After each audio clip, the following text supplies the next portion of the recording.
Hello and welcome to Support and Resistance Part 1. In this video, we'll break down one of the core concepts of technical trading, support and resistance levels. By the end of this video, you'll understand what support and resistance are, why these levels form a price chart, and how they can swap roles in surprising ways. We'll also cover the main types of levels you should know, from obvious swing highs and lows to closing prices and even volume-based levels. Finally, we'll talk about the right mindset, using levels as a guide for context rather than a crystal ball for prediction. This foundation will set you up for the next video, where we'll get hands-on with drawing and trading these levels like a pro. Let's start with the basics. What are support and resistance? Think of support as the floor beneath price, a level where buyers step in with enough demand to stop the price from falling further. Let's say it's like when a popular store has a big sale. Shoppers rush in to buy at low prices, creating a floor that prevents prices from dropping even further. In a similar way, a support level is a price point where many traders are willing to buy an asset because they believe it's a good deal or it's too low to pass up on. This concentrated buying interest causes the price to stop falling and bounce back up, just as if it hit the floor. On the other hand, resistance is like a ceiling above price, a level where sellers pile in and supply is strong enough to cap further price increases. Imagine a situation where price has risen high enough that lots of holders want to sell and take profit, where others think it's overvalued and start shorting. That heavy selling pressure makes it difficult for the price to climb higher, often causing it to stall or reverse downward. In other words, resistance is a price level where an uptrend tends to pause or reverse because selling overwhelms buying. Just like a ceiling, it stops the upward movement of the price. So in summary, support and resistance levels are basically barriers in the market. Support is the barrier below price that stops declines thanks to eager buyers, and resistance is the barrier above price that halts rises due to the eager sellers. Traders pay close attention to these levels because they often mark turning points or areas where the price action gets interesting. When price approaches a known support, buyers get ready. When it nears resistance, sellers and profit takers become active. These dynamics often cause the classic bouncing behavior you see on charts. Now that we know what support and resistance are, why do these levels form in the first place? What causes a certain price level to become a strong support or resistance? There are a few important reasons rooted in market psychology and behavior. One of them is market memory. Markets have a memory. If price reverses multiple times at a particular level, traders remember that. The next time price returns there, many will anticipate a similar outcome. For example, if a stock repeatedly dropped to $50 and bounced, traders will recall $50 as a key support. When it nears $50 again, buyers flock in because last time it bounced here, and sellers become cautious. This self-fulfilling aspect, everyone remembering the level, helps make it an S&R level. The market remembers price where buyers and sellers have crowded before, causing those areas to act as barriers again. Another reason is institutional interest or big player activity. Sometimes levels form because big traders or institutions pick those prices to place large orders. Imagine a large fund wants to buy a huge quantity of shares. They will often do so around a specific price zone where they see value, and they'll defend that zone. This creates a support because whenever price dips into that zone, the big players buying absorbs the selling. Conversely, a large seller offloading at a certain price range can create a strong resistance. Institutions also use known levels like prior highs and lows or round numbers to execute orders because that's where lots of liquidity is available. In essence, major S&R levels often coincide with high volume, indicating institutional activity. High volume at a price means many transactions occurred there, making it a significant area that traders will watch again going forward. Another reason levels become important is the trapped trader phenomenon. This sounds dramatic, but it's straightforward. Imagine a group of traders who sold, went short, near a known resistance, expecting price to drop. If instead the price breaks above that resistance, those shorts are now trapped in losing positions. When price eventually comes back down to that breakout level, the old resistance, those trapped sellers will rush to buy back to cover their shorts near break even, which ironically turns that old resistance into a support floor. Their activity adds buying pressure at the level. The reverse happens with trapped buyers at a failed support break. Essentially, when traders get caught on the wrong side of a move, their exit orders create support and resistance on a retest of that level. Large pools of stop loss orders also build up just beyond obvious S&R levels. For example, many traders place stops below a well-known support. This cluster of orders is called a liquidity pool. Savvy market players know about these and sometimes push the price to trigger them, only for the price to snap back. We'll discuss these fake outs more in video 2, but the key is levels form where lots of orders gather, whether from hopeful traders, fearful trap traders, or big institutions. Let's look at an example on the BTC chart in recent price action. You can see here I have two levels annotated on the chart. The first one is marked as an S&R level, as initially it acted as a support level. Every time price returned here, market memory took over and buyers stepped in. Then up here, at our previous all-time high, we have a large wicked candle on high volume. This shows us that institutional players stepped in here with large selling orders. When price then returned to our support level, price broke through. This created trapped longs who thought it was safe to buy this level. When price then returned to the prior support level, we can see that it acted as resistance because the trapped long traders closed their positions here at break even. This flooding the market with selling orders, creating the resistance effect. In summary, support and resistance form due to concentrations of buying or selling interest at certain prices. It can be because people remember that price as important, because big money has shown interest there, or because traders' actions like stop orders or getting trapped reinforce those zones. All these factors cause price to react when it reaches the familiar level again. One fascinating aspect of support and resistance is that they can swap roles. A level that was strong support in the past can, once broken, turn into a future resistance. Likewise, a former resistance can flip into support after price breaks above it. This phenomenon is called role reversal, or support and resistance flip, and it happens frequently in charts. So as we've seen in the previous section, why does this flip occur? Let's break it down with an example. Suppose $50 was a support level. Price bounced off the $50 level several times. If the price drops below $50 level decisively, that support is broken. Now imagine it starts to rise again after some time. As it approaches the $50 level again from below, the dynamics have changed. All those traders who bought at $50 when it was support might now be underwater on their positions since price fell below. When it comes back to $50, many of those buyers see a chance to get out at break even, so they sell at the level.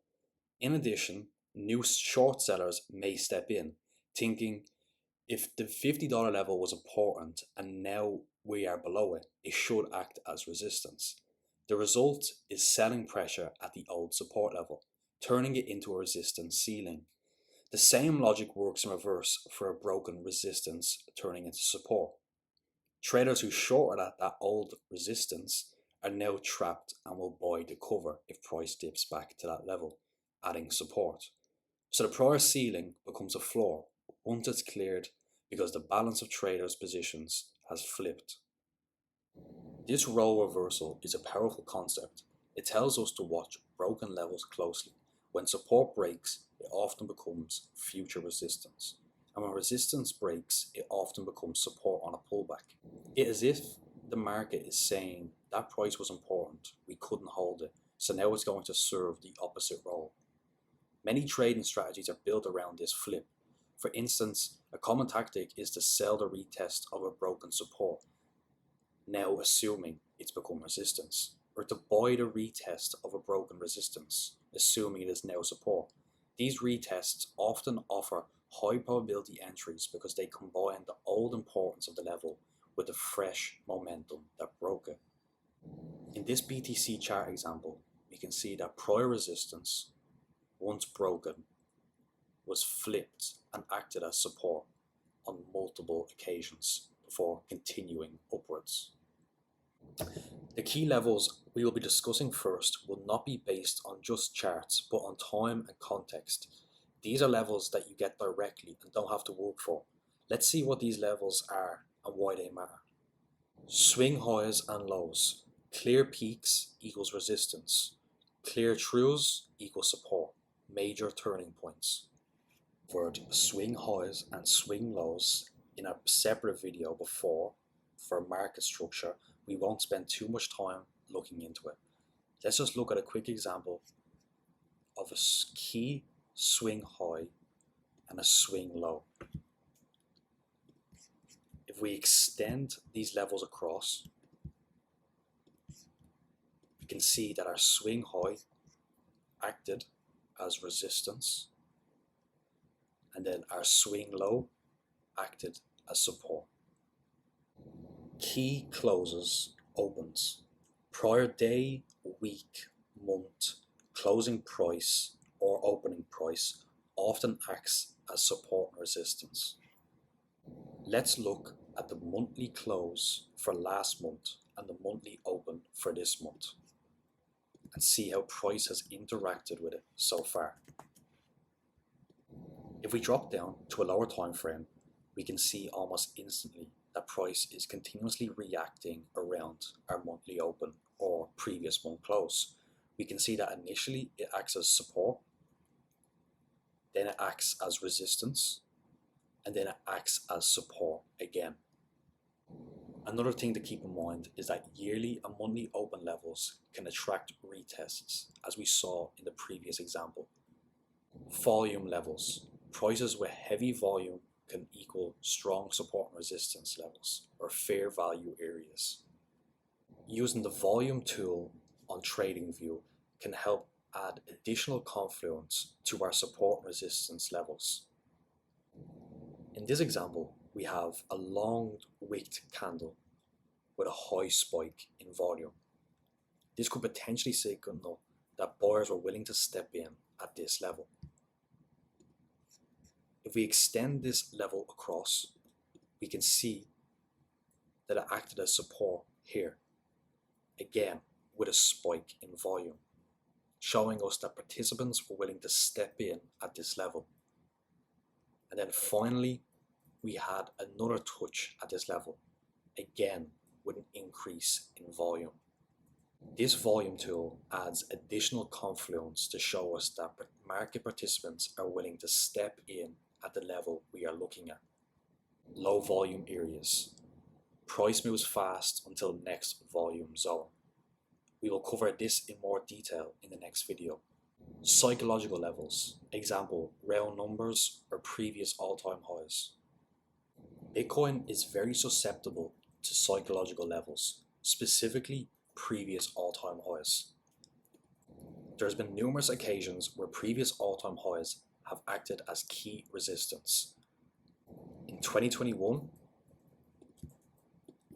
our previous all-time high acted as resistance when we returned to it, signaling the top in the market before the bear market. The new all-time high we had then created acted as key resistance for the summer 2024 range. And then again, in more recent times, our previous all-time high got tapped, signaling the pullback. Before we wrap up the fundamentals, here's a mindset tip that's crucial for using support and resistance effectively. Treat levels as a guide or context, not as guaranteed predictions. In other words, a support resistance is an area of interest where you anticipate something might happen, a pause, a bounce, or a reversal, but it's not a magic line that will always hold. Especially as a beginner, it's easy to fall into the trap of thinking the chart hits support, so it will bounce now, or we are at resistance, so price must drop. In reality, levels do break, sometimes spectacularly. Support and resistance work often, but not 100% of the time. Market conditions can change, and what was a strong support last week might collapse if, let's say, bearish news hits or selling pressure is just overwhelming. Always remember, anything can happen. So, how should we use levels? Use them as decision zones. When price reaches a level you've identified, that's your cue to pay closer attention and evaluate. Is there confirmation of a reversal, like bullish candles at support or bearish at resistance? Or, as we showed in a previous slide, the volume confluence?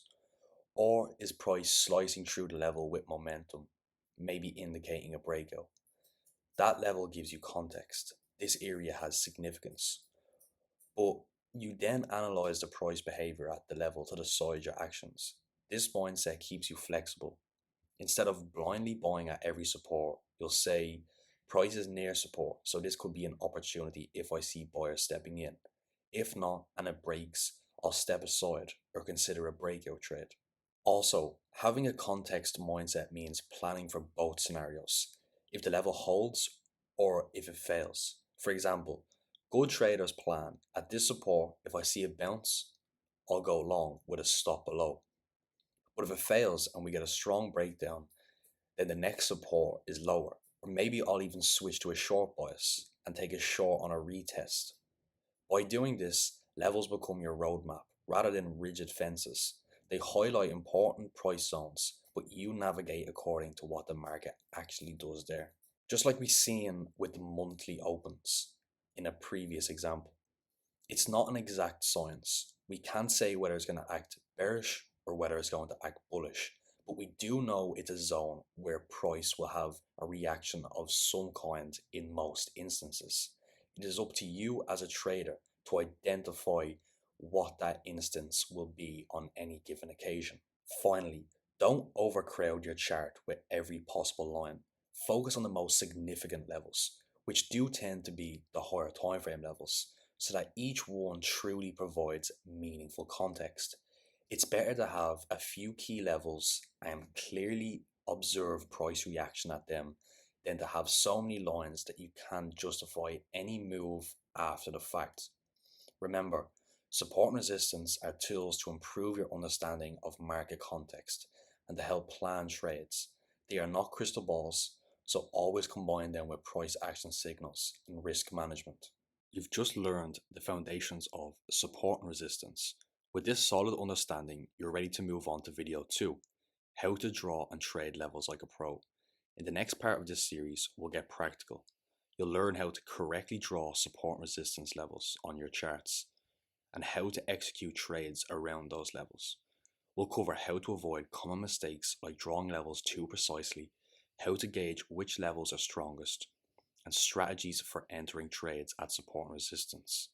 By the end of video 2, you'll be equipped not just to spot levels, but to actually trade them with confidence. So, thanks very much for watching. Leave a comment, like, subscribe, and hit the bell if you enjoyed this video, and I'll see you guys in the next one.